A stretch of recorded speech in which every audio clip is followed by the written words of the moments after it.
Hi, welcome to Steve Chats Wrestling, hashtag SCW right here on YouTube.com. Thank you for choosing the channel and choosing the video. Subscribe right now, leave any comments in the comments section, like and share the video as well. Well, it's that time again, it's predictions time for NXT Takeover Brooklyn 2. So I thought it was about time I brought my face back to YouTube, whether that's by popular demand, probably not. But here I've got the match card for you in front of me, going to give you my opinions on NXT and the match card. And I'm going to try and keep this as short as I can, this video for you. So you've got an idea of where we are going forward, what I think, and how this should turn out. So quickly looking at NXT, the first match we're going to look at is a debut. Ember Moon is going to be making her debut against Billie Kay. And we've seen a couple of video packages for this Ember Moon is going to be making her debut. It seems like she is going to be a big deal. And one thing that definitely needs a lot of attention in NXT after the brand split is the women's division. And I think that we need some creditable new signings maybe brought in, or certainly people actually moved up the card. One thing I did like about from the past week of NXT is we had a 6 women's tag team match, and we see Carmella and Alexa Bliss come back down to NXT for their final hurrah, if you want, with 4 of the future women that will perhaps be going forward. Now, you could argue maybe some of those women in the match weren't ready, Mandy Rose being one of them, but definitely it seems like there could be some potential going forward. And with Ember Moon coming in as well, it seems that Bayley perhaps might make her main roster debut coming up soon as well. We'll come to her match shortly.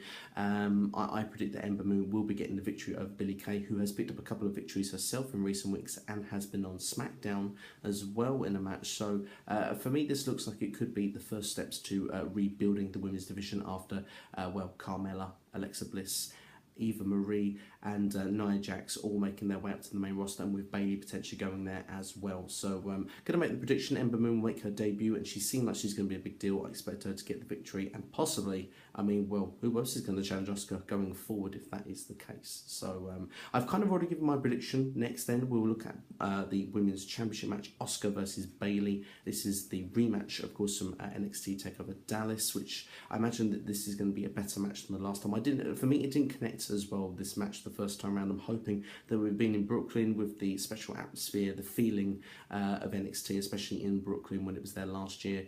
Bayley as well, it was a big deal for her last year, of course, getting her first NXT Women's Championship with the win of Sasha Banks, which for me was match of the year last year. It was my favourite match watching. So I'm hoping it's going to be a similar vibe this year. I hope they're given more time. I think as well they kind of made it where Asuka was kind of quite dominant in the last one. I think Bayley seems she's more focused going for this. For me, really, this could go either way, really. They've done this a lot, you know, in storylines where it's the 2-time NXT either champion or women's champion. We now finally have the first ever 2-time tag team champions in the Revival. Will we get the same with the women's championship? I'm not so sure. I mean, Asuka's still undefeated, and my feeling is that it will be a big deal, the person that beats her, and the person that beats her should be someone that really will be then put over on the NXT roster and really established at that point for NXT, not for the main roster, which is why I think Asuka is going to win this match, and Bayley, who doesn't need it, will then be going to the main roster, and potentially, in my eyes, I can see her going to Monday Night Raw, where I think they should be with the likes of Sasha Banks and Charlotte, Dana Brooke on a weekly basis. So I have to wait and see as that develops, but I think Bayley will be potentially making her debut. The rumour was September, October.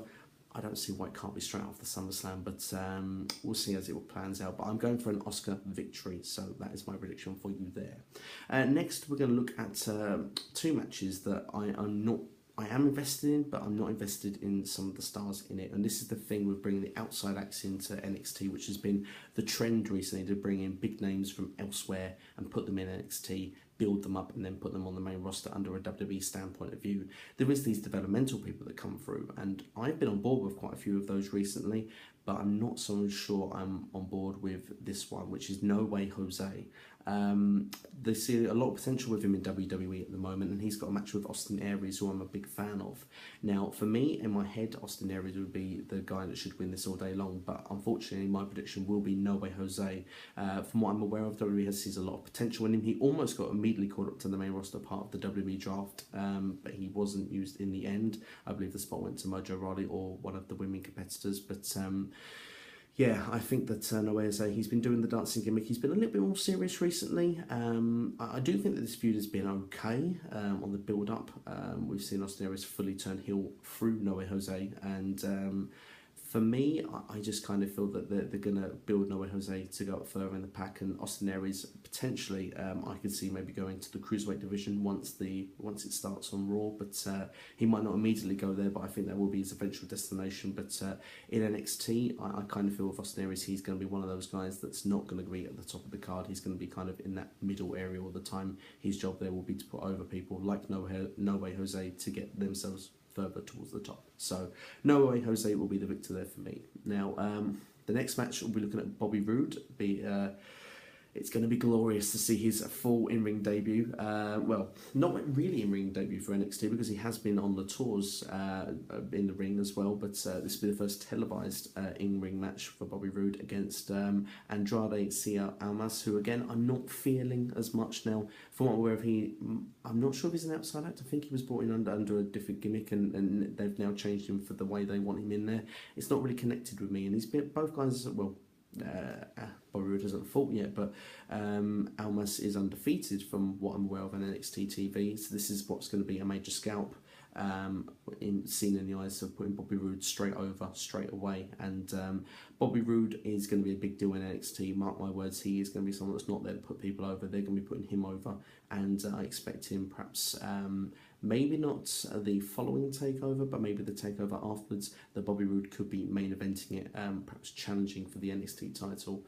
That is what I see in the future. So I expect that Bobby Roode will come in, he will actually get his victory, and yes, it will be glorious. But moving on anyway, we'll go for the tag team title match for you next then, which will be the Revival, which of course is Scott Dawson and Dash Wilder. They'll be facing Johnny Gargano and Masana Ciampa, or Tommaso Ciampa, should I say, to get it correctly.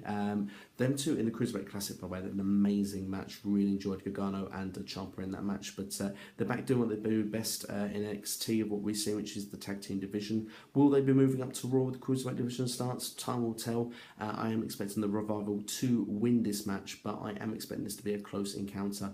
I think it will be good. The only way that I could see it, maybe the faces could win this, is if that they hold the belts up until when the Authors of Pain take it, because it's quite clear the Authors of Pain are going to be dominating that division, and perhaps will be taking the NXT tag team titles very soon. So maybe the titles might change. I'm sort of on the fence, but for the time being, I'm going to say that the Revival will win. But this one, I think, is perhaps one of the more unpredictable matches on the card, and I'll say that now. And I think it'll be one of the better matches on the card as well. If you're looking for a show stealer, this one just might do it, and it's certainly, for me, an underrated match on the card as well, which makes me think that this really could be one of the show stealing matches. Next, and certainly last, and it will be the main event, will be the NXT Championship match, which will be Samoa Joe against Shinsuke Nakamura. This is definitely a match that I'm looking forward to watching and seeing, and the build-up's been okay. It's good to see that Samoa Joe has been really rolled up in this situation, seems to have fallen for quite a few of the head games of Nakamura. It seems to be the case that Nakamura, the feeling with Corey Graves anyways, that Joe will not be held back from officials and security when it comes to the actual match itself at TakeOver, so that Nakamura's got nowhere to run. The way Nakamura's been booked and the way that you see it going forward with him, I don't see him going to the main roster as of yet, so that really only spells one thing for me, that he will be actually be the head of NXT, which means for me, Finn Balor now on the main roster. Samoa Joe doing a great job with the championship, but I think that they can get the mileage of what they need out of Samoa Joe here. He's been on the main event scene for NXT now for nearly a year, and when you look at it, I think Nakamura will win this occasion for them to lead to a rematch at the following takeover, which I think then will close then Samoa Joe's chapter, perhaps to maybe go towards the main roster, or certainly his main event push in NXT at the point. So I think for me, it would be really a major scale, by the way, for Samoa Joe if he does get the victory over Nakamura, because weirdly, I do think he's probably seen as the underdog by a lot of people on this, but I'm going to go for Nakamura to win this match.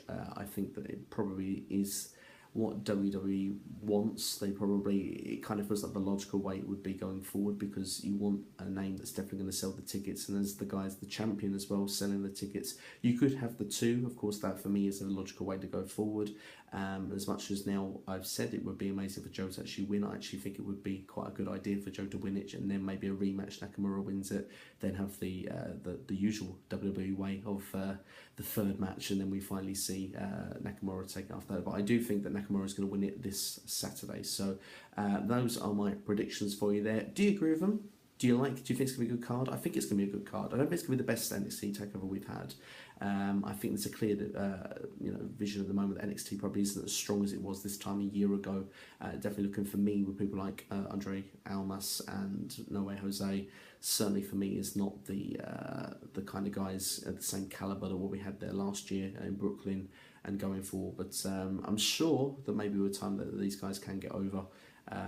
Not just with maybe the universe, but certainly with myself as well. Hopefully I will be invested in these characters as time goes on, but I'm just not really a big fan of the dancing gimmick. And I think though Andrea Cien Almas is good in his in-ring work, I still haven't found a real connection yet with that character, because I think there are people that do his style better in the roster at the moment, but that's just my feeling anyway. But let me know your feelings in the comment section anyway. I'm going to stop rambling on for you now.